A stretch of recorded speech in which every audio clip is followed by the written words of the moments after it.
If you ask the common Hindu that how many gods does he believe in? Some may say 3, some may say 10, some may say 100, some may say 1,000, while others will say 33 crores, 330 million.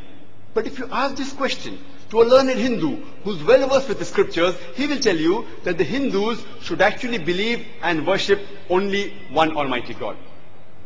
But the common Hindu, he believes in a philosophy known as pantheism. The common Hindu believes that everything is God. The tree is God, the sun is God, the moon is God, the human being is God, the snake is God. What we Muslims believe, that everything is God's, G-O-D with an apostrophe S. Everything belongs to God. The tree belongs to God, the sun belongs to God, the moon belongs to God, the human being belongs to God, the snake belongs to God. So the major difference between the Hindus and the Muslims is, the common Hindu says that everything is God, we Muslims say everything is God's, G-O-D with an apostrophe S. The major difference is the apostrophe S. Let us try and understand what the Hindu scriptures have to say about Almighty God. It is mentioned in the Chandogya Upanishad, chapter number 6, section number 2, verse number 1. It says, Ikkam evidityam. It's a Sanskrit quotation which means God is only one without a second. It is mentioned in the Shetashvatara Upanishad, chapter number 6, verse number 9. Nachasya kasij janita na chadipa. Of him there are no parents. He has got no lords. Almighty God has got no mother. He has got no father. He has got no master. He has got no superior. It's mentioned in the Shetashvatara Upanishad, chapter number 4, verse number 19. Na tasya pratima asti. Of him there is no likeness. It's further mentioned in the Shetashvatara Upanishad, chapter number 4, verse number 20, that his form cannot be seen. No one can see him with the eyes. Amongst all the Hindu scriptures, the most widely read and the most popular is the Bhagavad Gita. It's mentioned in Bhagavad Gita, chapter number 7, verse number 20. All those whose intelligence has been stolen by material desires, they worship demigods. Which means, all materialistic people, they worship demigods. That is the false gods besides the one true Almighty God. It's further mentioned in Bhagavad Gita, chapter number 10, verse number 3, that he who knows me as the unborn, the beginningless, the supreme Lord of all the worlds. Amongst the Hindu scriptures, the most sacred are the Vedas.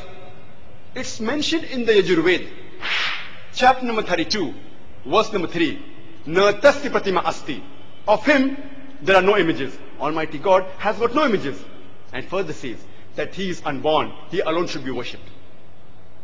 It's mentioned in Yajurveda, chapter number 40, verse number 8, that Almighty God is imageless and pure.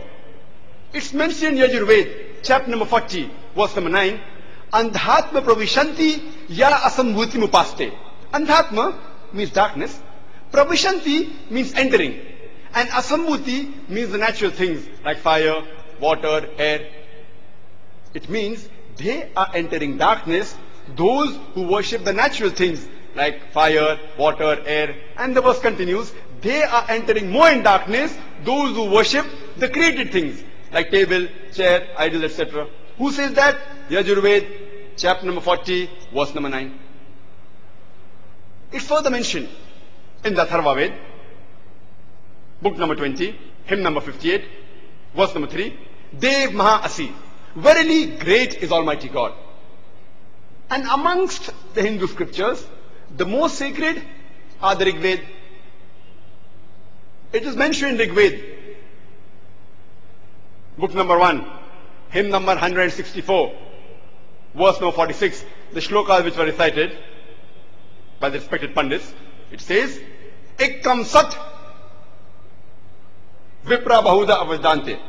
Ekkam Sat Vipra Bahuda Vedante. Which means, truth is one, God is one. Sages call him by various names. And the same message repeated in Rig Veda, book number 10, hymn number 114, verse number 5, that God is one, but sages call him by a variety of names. It's further mentioned in Rig Veda, book number 8, hymn number 1, verse number 1. March Danadi Sansad. March Danadi Sansad, which means do not worship anyone except the one God. It's mentioned in Rig Veda, book number 6, hymn number 45, verse number 16. Ya ik it mushtihi. Praise him alone, the one true God. And the Brahma Sutra of the Vedanta is Ekam Braham Dvitya Naste, Nehna Naste Kinchan, which means Bhagwan एक ही है, दूसरा नहीं है, नहीं है, नहीं है, जरा भी नहीं है. There is only one God, not a second, not at all, not at all, not in the least bit.